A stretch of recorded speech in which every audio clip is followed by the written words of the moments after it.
அவ்வளோதான். அந்த பைபிளில் இருக்கிற ஒரே அதாவது புதிய ஏற்பாடுக்கும் பழைய ஏற்பாடுக்கும் என்ன வித்தியாசம் அப்படின்னா, பழைய ஏற்பாட்டில் நிறைய ரூல்ஸ் இருக்குது. ஆனால் ஏசப்பா வந்த பிறகு அவர் சிலுவையில் மதிச்சதுனால அந்த ரட்சிப்பு நமக்கு வந்து இலவசமாக கொடுக்கப்பட்டது.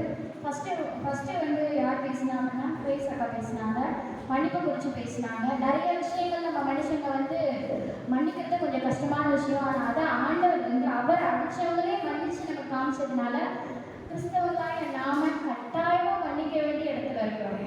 மன்னிப்பு வந்து ஒரு ஆப்ஷன் கிடையாது, நம்ம மன்னிச்சே ஆகணும். அவங்க நல்லவங்க கெட்டவங்க அப்படின்ற நியாயத்திற்கு கடவுள் கொடுக்க வேண்டியது. இப்போ நீங்கள் நிறைய சோசியல் மீடியா பார்த்தீங்கன்னா நிறைய நீங்கள் பார்க்கலாம். இப்போ வந்து அந்த காலத்தில் வந்து ஒரு விபச்சாரி வந்து கல்லால் எரிஞ்சாங்க. ஆனால் இப்போ யாரும் கள்ள கொண்டியெல்லாம் எரியறது இல்லை. ஜஸ்ட் ஓப்பன் பண்ணால் சோசியல் மீடியாவில் நீங்கள் கீழே கமெண்ட்ஸ் பண்ணிட்டு போயிட்டே இருக்கலாம். நீங்கள் என்ன நினைக்கிறீங்களோ நீங்கள் கமெண்ட் பண்ணலாம். உங்களுக்கும் அந்த வீடியோ பார்க்குறவங்களுக்கு மட்டும் தான் தெரியும், ஆனால் யாருன்னு தெரியாது. ஆனால் கடவுளுக்கு தெரியும். அந்த மாதிரி சொல்லாமல் இருக்காதீங்க, மன்னிச்சு பழகுங்க. மன்னிக்கிறது ரொம்ப கஷ்டமான விஷயம் தான். ஆனால் நம்ம நேசிக்கிற இயேசப்பா நம்மளை மன்னிச்சிருக்காரு. அநேக பாவங்கள் செஞ்சு நம்மளை மன்னிக்கும் போது ஆண்டவரே ஒருத்தவங்க மன்னிச்சிருக்காரு நம்ம எதுக்கு இருக்கவங்க.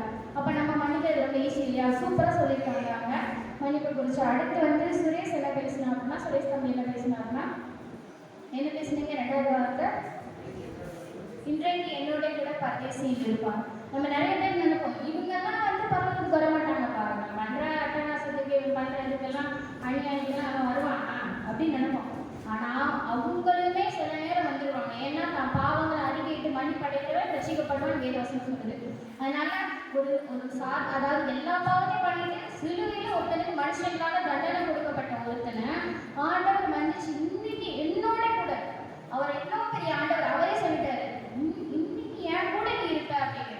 அப்போ பார்த்துக்கோங்க ஆண்டவர் எப்படிப்பட்டவங்களெல்லாம் ஆண்டவர் மன்னிச்சிருக்காரு அப்படின்ட்டு. அதுக்கப்புறம் வந்து வேற என்ன, மூணாவது வார்த்தை தாத்தா பேசினாங்க, ரொம்ப அருமையாக பேசினாங்க. தாத்தாவை நாங்கள் சின்ன வயசுலேருந்து பார்க்குறோம், சூப்பராக பேசுவாங்க. தாத்தா வந்து 29 வருஷமாக ஆண்டவர் ரசிக்கப்பட்டு வந்துருக்கான்னு சொல்கிறாங்க. நாங்கள் பார்த்ததுலேருந்து தாத்தா நல்லா பாட்டு பாடுவாங்க. ஆண்டவரை பற்றி ஒரு அடுத்தவங்களுக்கு சொல்கிறது சரி, தான் இப்போ வரைக்கும் அவர் ரசிக்கப்பட்ட அவருக்கு ஆண்டவர் செஞ்ச அற்புதத்தை அவர் டெய்லி சொல்லுவார். இப்போ நீங்கள் மைக் பிடிச்சாலும் சரி, நீங்கள் நல்லா வாசிக்கணும். நாங்கள் சின்ன பிள்ளைலேருந்து பார்ப்போம், தாத்தா வந்து அவரோட ரசிக்கப்பட்டது ஆண்டவருக்கு நல்ல செஞ்சது சொல்லிக்கிட்டே இருப்பார். இப்படி தான் ஒவ்வொரு கிறிஸ்தவங்களும் இருக்கணும். நம்ம ரசிக்கப்பட்டு எத்தனையோ வருஷம் ஆச்சு, அது பழசாயிடுச்சு அப்படின்னு நினைக்கூடாது. நான் ரசிக்கப்பட்டப்ப ஏசப்பா எனக்கு நன்மை செஞ்சாங்க, அது இப்போ நடந்த மாதிரி சொல்கிறாங்க பார்த்தீங்களா, அதை நம்ம எடுத்துக்க வேண்டிய ஒரு நல்ல விஷயம். மூணாவது வார்த்தை என்ன சொல்லுங்க? புரியல. ஸ்திரீயே அதோ ஒரு மகன்.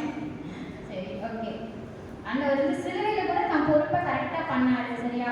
நிறைய பேர் வந்து நான் வந்து உலகத்துக்கு நல்லது பண்ணுறேன் சொல்லிட்டு நான் குடும்பத்துக்கு கெட்டது பண்ணிடுவாங்க. நீ எவ்வளோ நல்லவனோ எவ்வளோ நல்லவனாக இருந்தாலும் சரி, உன் குடும்பத்துக்குரிய கடமையை முடிச்சுட்டு அப்புறம் நீ என்ன பண்ணுன்றத சிலுவையில் மனுஷனாக வாழ்ந்த ஒரு ஆண்டவர் கடவுள் வந்து உங்களுக்கு செஞ்சு காமிச்சிருக்கேன். நான் ரொம்ப நல்லவன், அதனால நான் குடும்பத்துக்குலாம் செய்ய அவசியம் இல்லைங்க. நான் உலகத்துக்கு நல்லது செய்வேன், நான் அன்னைக்கு மாதிரி இருப்பேன், நான் நிறைய பேருக்கு ஹெல்ப் பண்ணுவேன். பட் என் பிள்ளைங்க, என்னோட கணவன், என்னோட மனைவி, இவங்களாம் நான் பார்க்க அவசியம் இல்லை. நான் கடவுளுக்கு ஹெல்ப் பண்ணால் கடவுள் என் குடும்பத்தை பார்த்துக்காரு. அந்த கடவுளை என்ன பண்ணாரு, தான் அம்மாவை கரெக்டாக ஒப்புக்கொச்சு போனார். புரியுதா? அந்த மாதிரி உங்களுக்குன்னு ஆண்டவர் ஒரு பொருள் கொடுத்துருப்பாரு. அதை முடிக்காம காரணம் நகலாதீங்க, ஆசீர்வாதம் அங்கேருந்து உங்களுக்கு ஸ்டாப் ஆகிடும். நீங்கள் என்ன ப்ரேயர் பண்ணாலும் சரி, என்ன கொடுத்தாலும் சரி, நீங்கள் என்னதான் நான் நல்லா 10,000 பேர் 1000 பேர் 1,00,000 பேர் இப்போ உங்களை பாராட்டினாலும் சரி, நோ யூஸ். அதை வந்து ஆண்டவர் உங்களுக்கு சொல்லி காமிச்சிட்டு போயிருக்காங்க. அடுத்தது நாலாவது வந்து தம்பி தாவிது தாவிது என் தேவனே ஏன் நினைக்கிறேன் ஏறி தாமா சமஸ்தாங்க. அதாவது நம்ம நல்லா சொன்னாரு, நம்ம வழியில் இருக்கும்போது எல்லாரும் சரி மொழி எத்தனையோ லாங்குவேஜஸ் நம்ம பேசலாம், அப்படி இங்கிலீஷு என்னென்னமோ பேசலாம். ஆனால் ஒரு கொடுத்தோடனே நம்ம வார்த்தை சொல்கிற உதவுதுனா ஐயோ சொந்த மொழி வந்துடும். ஆனால் அம்மா ஐயோ என்ன அடிச்சுட்டாண்டா இப்போ வருது அப்படின்னா, அந்த மாதிரி ஒரு வழியில் இருக்கும்போது அதாவது நம்ம யாரை கூப்பிடுவோம், நமக்கு அம்மா அப்பான்ற வார்த்தை வரும். அவர் வந்து அவ்வளோ நேசிக்கிறவங்க ஏசப்பா என்ன செஞ்சார், பிதாவை கூப்பிட்டார். ஏன்னா ஆண்டவர் என்ன செஞ்சிருக்காருன்னா, பிதா நம்ம யார் அதிகம் நேசிப்போம். அதாவது உங்களுக்கு குழந்தைங்கன்னா குழந்தைங்க நேசிப்பீங்க, கல்யாணம் முடிக்காதவங்க அவங்க அம்மா அப்பாவை நேசிப்பீங்க.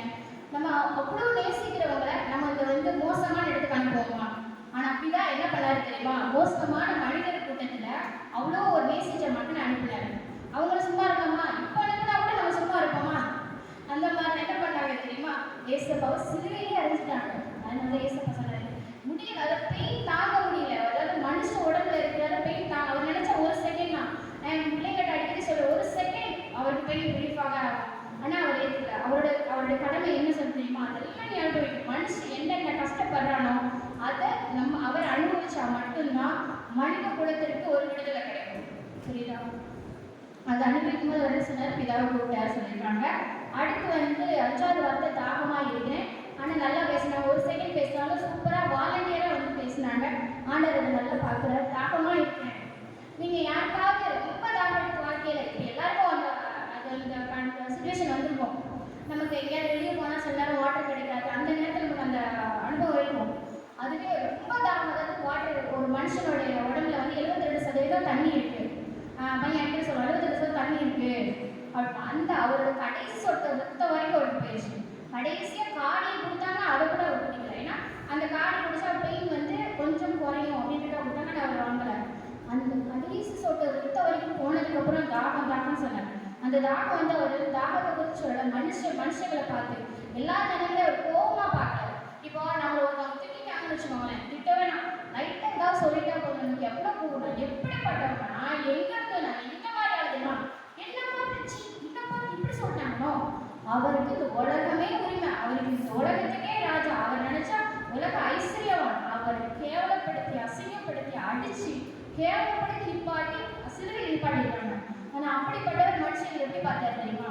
ஐயோ இவங்களுக்கு ஒண்ணு